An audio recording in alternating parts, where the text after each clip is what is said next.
മലപ്പുറം പെരിന്തൽമണ്ണയിൽ ലീഗ് ഓഫീസിന് നേരെയുണ്ടായ ആക്രമണത്തിൽ 5 CPM പ്രവർത്തകർ കസ്റ്റഡിയിലായി എന്ന വാർത്ത വരുന്നുണ്ട്. ആക്രമണത്തിൽ പ്രതിഷേധിച്ച് പെരിന്തൽമണ്ണയിൽ നിന്ന് UDF-ന്റെ ഹർത്താലാണ്. കൂടുതൽ വിവരങ്ങൾ നൽകാൻ മലപ്പുറത്തുനിന്ന് ഗോകുൽ K. വേണുഗോപാൽ ചേരുന്നു. Gokul, good morning. ശരിക്കും എപ്പോഴാണ് CPM പ്രവർത്തകരെ അറസ്റ്റ് ചെയ്തത്? വിവരങ്ങൾ.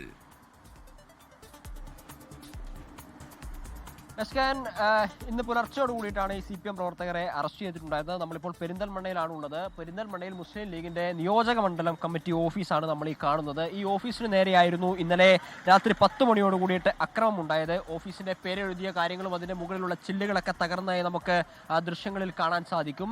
ഇന്നലെയായിരുന്നു തദ്ദേശ സ്ഥാപനങ്ങളിലേക്ക് തിരഞ്ഞെടുക്കപ്പെട്ട പ്രതിനിധികളുടെ സത്യപ്രതിജ്ഞാ ചടങ്ങ് ഉണ്ടായിരുന്നത്. കഴിഞ്ഞ 34 വർഷത്തോളം കാലം CPM ഇടതുമുന്നണിയുടെ നേതൃത്വത്തിലായിരുന്നു പെരിന്തൽമണ്ണ മുനിസിപ്പാലിറ്റി ഭരിച്ചിരുന്നത്.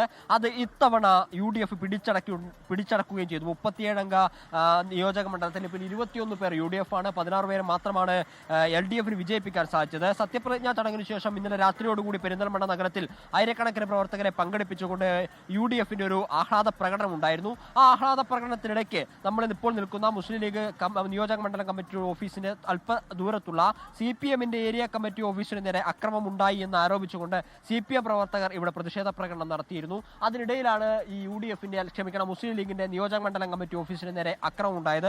നൂറുകണക്കിന് പ്രവർത്തകർ തമ്പടിച്ചെത്തി ഈ ഓഫീസ് ആക്രമിക്കുകയായിരുന്നു എന്നാണ് ഇന്നലെ മുസ്ലിം ലീഗ് പ്രവർത്തകർ പറഞ്ഞിട്ടുണ്ടായിരുന്നത്. പെരിന്തൽമണ്ണ MLA നജീബ് കാന്തപുരം MLA-യുടെ നേതൃത്വത്തിൽ പിന്നീട് ഇവിടെ ഈ ദേശീയപാത ഉപരോധിച്ചുകൊണ്ട് പ്രതിഷേധിക്കുന്ന സാഹചര്യം ഉണ്ടായിരുന്നു. കോഴിക്കോട് പാലക്കാട് ദേശീയപാതയുടെ സമീപത്താണ് ഇത്തരത്തിൽ ഇവിടെ ഈ ഓഫീസ് പ്രവർത്തിക്കുന്നത്.